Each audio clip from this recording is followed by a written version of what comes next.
In the remote villages of northeast China, there is an old taboo. One that few people have ever broken and one that has killed. The rule is simple. After midnight, never point a mirror at the window. The old people never explained why. They just gave the warning again and again like it was carved into their bones. In those old farmhouses, they believed windows were not just windows.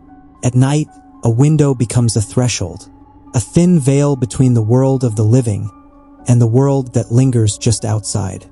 It breathes in the cold night air, and if you hold up a mirror to it in the dark, you are not looking at yourself. You are opening a door for whatever is standing on the other side. You are inviting it in. And once it sees you, once your eyes meet in that glass, within 100 days, your family will face disaster. Most people thought it was just an old wives' tale to scare children, until I lived through it myself. And since that night, I have never, ever dared to touch a mirror after dark again. This happened in the mid-1990s. In the countryside back then, every house was the same. Old, single-story brick houses, handmade.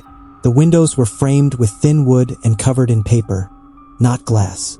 When night fell, it was absolute. A black so thick you could feel it. That year, I was 16 years old. I lived in one of the oldest houses in the village. The yard was overgrown and broken down, and right behind us was a wild, desolate hill. During the day, it looked ordinary, but at night, it felt sinister, like something was watching. I was at that vain age. I had just bought a small, round vanity mirror. It was trendy at the time. Every night I would lie on the heated brick bed, the Kong, and brush my hair and look at my face in that little mirror. My grandmother scolded me countless times. She warned me over and over. Her voice would shake when she said it. Never, ever take a mirror and point it toward the outside window at midnight.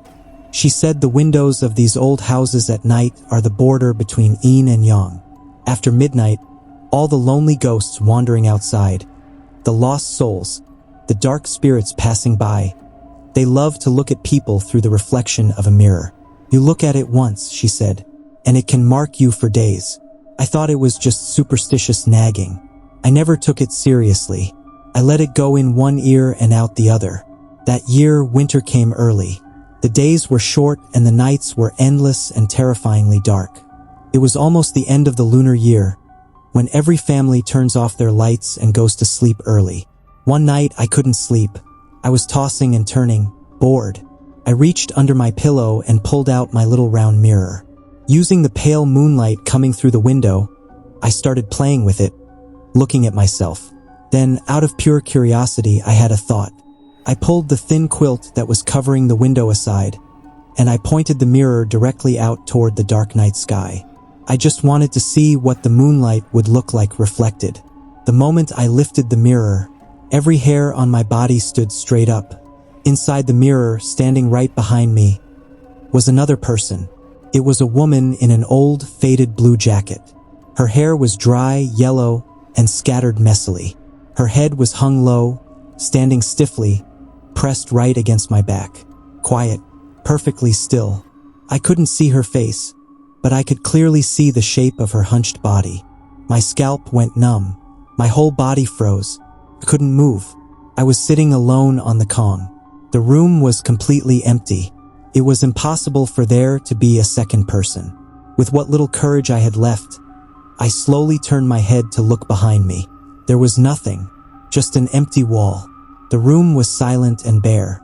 I let out a breath, trying to comfort myself. It was just the moonlight, an illusion, my eyes playing tricks on me.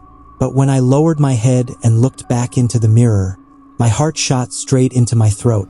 That woman in blue was still in the mirror, and her head, which had been hanging low, was now slowly, ever so slowly, lifting up. I couldn't take it anymore. My hand shook violently, and the mirror fell with a loud crack onto the Kong.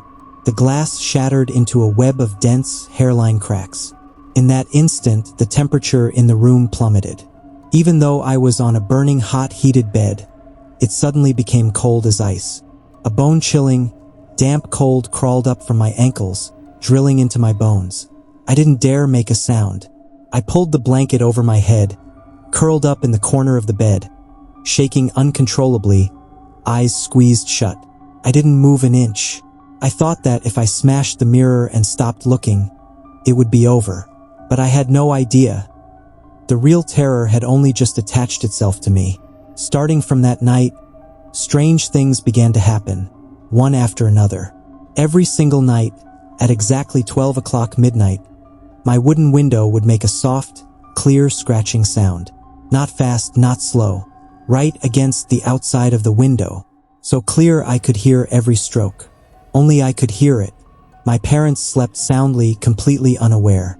And besides that, every night when I slept, I could feel someone standing beside the bed, staring down at me. I could feel its breath falling on the top of my head, cold and damp. It never left. In just 3 days, my face turned pale white. I became haggard and emaciated. Couldn't eat. Couldn't sleep. My entire body collapsed.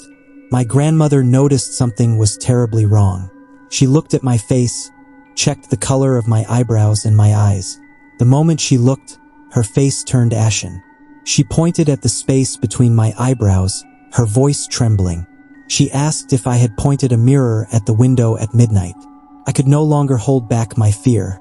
I broke down crying and told her everything that had happened that night. When she heard it, she slapped her thigh hard, sighing again and again, saying I was throwing my life away. She told me about the oldest taboo in the Northeast. Never reflect the night window. It invites ghosts and ruins the family.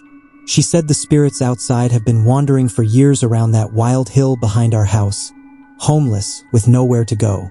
A mirror reflecting light in the deep night is like opening a door for them. You look at it once, and it can lock onto your birth date, onto the scent of your soul. From then on, it will stay by your window every single night, clinging to you. Smashing the mirror breaks the glass, she said. But it does not break the connection you have just made. That same night, my grandmother didn't dare to delay. She performed a ritual to break the curse and protect the house. She brought in willow branches, burned incense, sprinkled ash from the stove around the window, tied it with red string, and carefully wrapped up all the shattered pieces of the mirror. All the while, she chanted an old protective prayer passed down through generations in our village. And slowly, the ancient, freezing cold in the room finally dissipated. The strange scratching sound outside the window also completely disappeared. I thought the nightmare was over, that I was finally safe. But on the fourth night, something happened that shattered my understanding of reality. That night, the moon was exceptionally bright. The moonlight shone straight through the window, illuminating the whole room. I woke up suddenly in the middle of the night, and without thinking, I looked up toward the window. On the window paper, lit by the moon, there was a clear, black silhouette of a person. It wasn't standing. It was pressed flat against the window. Its entire face was smashed against the wooden frame, its mouth stretched wide open, its hands gripping my window tightly. Through that thin layer of paper, it was face to face with me. I stopped breathing. My body turned to stone. I even forgot how to breathe. It hadn't left. The exorcism could only temporarily suppress the evil energy, but it could not drive away a spirit that had already fixated on a person. It was still out there, outside my house, staring at me through a thin sheet of paper. The next morning, my grandmother stared for a long time at the window covered in white frost, silent. Then she told me the most terrifying truth. Decades ago, in our village, an outsider woman froze to death. It was the coldest winter. She had wandered here, knocked on doors begging for a place to sleep, but no one dared to take her in. In the end, she froze alive out on that wild hill behind our house. Her resentment never faded.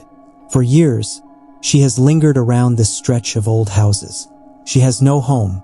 She desperately wants to get into a house filled with the warmth of the living. And by pointing the mirror at the window at midnight, I had taken the initiative to wave her in, to invite her inside. To completely resolve this disaster, my grandmother followed the old village method. She took me to the crossroads outside the village. There, we burned a full set of paper clothes and paper shoes for her. We kowtowed and apologized, sending the lost soul on its way. The moment the flames died and the ashes scattered in the wind, the heavy, gloomy feeling that had been pressing on my body for days finally, completely vanished. Since then, I have never heard a strange sound again, nor seen that black shadow. I could finally sleep peacefully through the night. After that incident, this taboo was carved into my very bones. Many people think that ghosts and spirits hide in the mountains, in the wastelands. They don't know that the most vicious darkness often hides right beside ordinary people, right outside your own front door. The old sayings in the countryside were never superstition. They were all survival rules, tested with blood and tears by our ancestors. Never reflect the window at night. Never play with reflections after dark. Never, out of a moment's curiosity, touch a taboo left behind by your elders. What you see as harmless is often the very beginning of inviting evil to cling to you. The most terrifying thing in this world is never the danger you can see. It is the unseen, lingering, and entangling connection that haunts the human heart in the dark. Stay reverent, and you will stay safe. Subscribe for more.